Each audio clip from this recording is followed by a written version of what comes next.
ಚಿತ್ರದುರ್ಗದಲ್ಲಿ ಸಿನಿಮೆಯ ರೀತಿಯಲ್ಲಿ ಅಪಹರಣವೊಂದು ನಡೆದಿದೆ. 4 ಗಂಟೆಗಳಲ್ಲಿ ಸುಖಾಂತ್ಯವಾದ ಅಪಹರಣದ ಕುರಿತ ಒಂದು ವರದಿ ಇಲ್ಲಿದೆ ನೋಡಿ.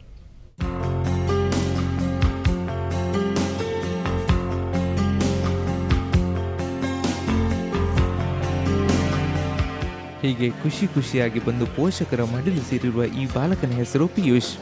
ನಗರದ ವಿದ್ಯಾವಿಕಾಸ್ ಶಾಲೆಯಲ್ಲಿ 6ನೇ ತರಗತಿ ವ್ಯಾಸಂಗ ಮಾಡುತ್ತಿದ್ದಾನೆ. ಈಗ ಇಷ್ಟು ಖುಷಿಯಾಗಿರುವ ಇವನ ಮುಖದಲ್ಲಿ ನಿನ್ನೆ ಈ ಖುಷಿ ಇರಲಿಲ್ಲ. ಯಾಕಂದರೆ ನಿನ್ನೆ ಇವನನ್ನು ಇಬ್ಬರು ದುಷ್ಕರ್ಮಿಗಳು ಅಪಹರಿಸಿದ್ರು. ನಿತ್ಯ ಟ್ಯೂಷನ್ಗೆ ಹೋಗುತ್ತಿದ್ದ ಇವನನ್ನು ಕಾರು ಚಾಲಕರು ಕರೆದುಕೊಂಡು ಹೋಗಲು ಬರುತ್ತಿದ್ರು. ನಿನ್ನೆಯೂ ಹೀಗೆ ಯಾರೋ ಬಂದಿದ್ರು. ಬಾಲಕ ಹೊಸ ಚಾಲಕರು ಎಂದು ಭಾವಿಸಿ ಸ್ಕೂಟಿ ಹತ್ತಿದ್ದಾನೆ. ಆದರೆ ದುಷ್ಕರ್ಮಿಗಳು ಚಾಕು ತೋರಿಸಿ ಬಾಲಕನನ್ನು ಅಪಹರಿಸಿದ್ದಾರೆ. ನಂತರ ಕಣ್ಣಿಗೆ ಬಟ್ಟೆ ಕಟ್ಟಿ ಸುಮಾರು 30 ಕಿಲೋಮೀಟರ್ ಕರೆದುಕೊಂಡು ಹೋಗಿದ್ದಾರೆ. ಆಮೇಲೆ ತುರನೂರು ರಸ್ತೆಯಲ್ಲಿರುವ ವೆಂಕಟರಮಣ ಸ್ವಾಮಿ ದೇವಸ್ಥಾನದ ಬಳಿ ಬಾಲಕನನ್ನ ಬಿಟ್ಟು ಹೋಗಿದ್ದಾರೆ. ಗೊತ್ತೇ ಆಗಲಿಲ್ಲ, ಮುಚ್ಚಿದ್ರು ಕಣ್ಣನ್ನ. ಯಾವ್ದೋ ಹೊಸ ಬಿಲ್ಡಿಂಗ್ ಅಲ್ಲಿ ಕರ್ಕೊಂಡು ಹೋಗಿದ್ರು. ಒಂದು ಹೊಸ ಬಿಲ್ಡಿಂಗ್ ಕನ್ಸ್ಟ್ರಕ್ಟ್ ಆಗ್ತಿತ್ತು. ಇನ್ನು ಚಾಕು ತೋರಿಸಿದ್ರು, ಯಾರಿಗೂ ಕಿರ್ಚ್ಬೇಡ ಅಂದ್ರು. ನಾನು ಒಂದ್ಸತಿ ಕಿರ್ಚಿದ್ದೆ. ಆ ಅಂಕಲ್ ನಿಂತ್ರು. ಅವನು ಹೋಗು ಅಂದ, ಏನೂ ಇಲ್ಲ ಅಂತ. ಅವರೇ ಬಿಟ್ರು.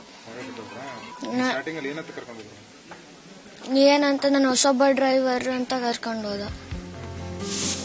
ಎಂದಿನಂತೆ ಮಗ ಮನೆಗೆ ಬರೆದಿದ್ದಾಗ ತಂದೆ ಡಾಕ್ಟರ್ ಪ್ರಶಾಂತ್ ಮತ್ತು ಮನೆಯವರು ಗಾಬರಿಗೊಂಡಿದ್ದಾರೆ. ಬಳಿಕ ಪೊಲೀಸರಿಗೆ ದೂರು ನೀಡಿದ್ದಾರೆ. ನಮ್ಮ ಮಗ ಟ್ಯೂಷನ್ಗೆ ಹೋಗಿದ್ದ. ಅದು 7:15 ಯೂಶಲಿ ಬಂದ. 7:15 ಬಂದಾಗ ನಾವು ಯೂಶಲಿ ಎನ್ಕ್ವೈರ್ ಮಾಡಿದಾಗ 7:30 ಅಷ್ಟೊತ್ತಿಗೆ ಬಂದ್ಬಿಟ್ರು, 7:45ಗೆ. ಸೊ ಬಂದಿಲ್ಲ ಅಂತ ಎನ್ಕ್ವೈರ್ ಮಾಡಿದಾಗ ಟ್ಯೂಷನ್ ಮನೆ ಹೋಗಿದ್ದಾಗ ಅಲ್ಲಿ ನಮ್ಗೆ ಇನ್ಫಾರ್ಮೇಶನ್ ಬಂತು, ಯಾರೋ ಒಬ್ಬ ಸ್ಕೂಟಿ ಇದ್ರೊಳಗಡೆ ಕರ್ಕೊಂಡು ಬಂದು ಒಬ್ಬ ಇವ್ರನ್ನ ಕರ್ಕೊಂಡು ಹೋದ್ರು. ಸೊ ಹಾಗಾಗಿ ನಾವು ಅವಾಗ ಇಮಿಡಿಯೇಟ್ಲಿ ಎಲ್ಲ ಕಡೆ ಹುಡುಕ್ಲಿಕ್ಕೆ ಶುರು ಮಾಡಿದ್ವಿ.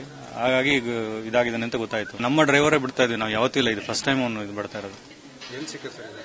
ಸರ್ ಈಗ ನಮ್ಗೆ ವೆಂಕಟರಮಣ ಸ್ವಾಮಿ ದೇವಸ್ಥಾನ ಹತ್ರ ಇದು ಮಾಡೋದು.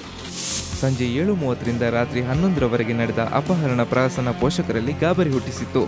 ಆದರೆ ಮಗ ಮನೆಗೆ ಬಂದಾಗ ಪೋಷಕರ ಮುಖದಲ್ಲಿ ಮಂದಹಾಸ ಮೂಡಿದ್ದಂತೂ ಸುಳ್ಳಲ್ಲ. ಸದ್ಯ ಈ ಅಪಹರಣಕಾರರನ್ನು ಪೊಲೀಸರು ಪತ್ತೆ ಹಚ್ಚಬೇಕಾಗಿದೆ. ಚಿತ್ರದುರ್ಗದಿಂದ ಕ್ಯಾಮರಾಮನ್ ಮಹಾದೇವ್ ಜೊತೆ ಡಿ ಕುಮಾರಸ್ವಾಮಿ, ಸುವರ್ಣ ನ್ಯೂಸ್.